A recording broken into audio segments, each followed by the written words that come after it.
নমস্কার বন্ধুরা, নন্দী বলোকে সবাইকে স্বাগত।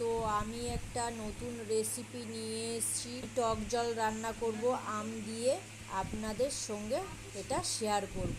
আপনারা দেখতে থাকুন। একটা আম নিয়ে নিয়েছি, এই আমটাকে ছুলে নেব। আমটা আমি ছুলে নিয়েছি, আপনাদের দেখিয়ে দেব। কেটে নিয়েছি, আমি দু টুকরো করে নিয়েছি।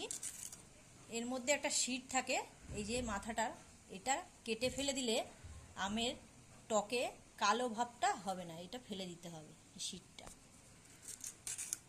এই শিটগুলো মাথা দিয়ে ফেলে দিতে হবে। আমি আমগুলো পিস করে কেটে নিয়েছি, এইভাবে আপনারা কেটে নেবেন আমগুলো। আমি কড়াই বসিয়ে দিয়েছি, জল দিয়ে দেব। কড়াইটা দেখছেন গরম হয়ে গেছে, পরিমাণ মতন জল দেব। আমি কেটে রাখা আমগুলো দিয়ে দেবো জলের মধ্যে। পরিমাণ মতন নুন দিয়ে দেবো।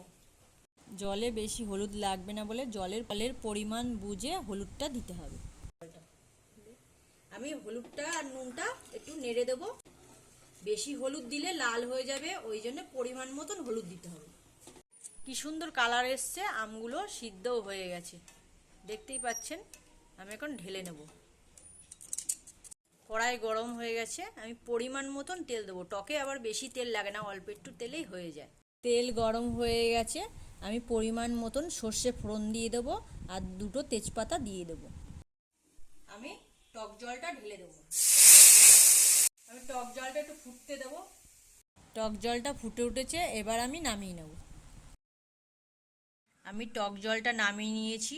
আপনারা এইভাবে টক জল রান্না করে খাবেন, কেমন হয়েছে অবশ্যই কমেন্ট করে জানাবেন।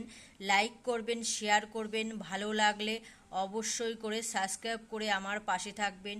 পুরনো বন্ধুদের অসংখ্য অসংখ্য ধন্যবাদ। আবার নতুন নতুন রেসিপি নিয়ে আমি আসবো।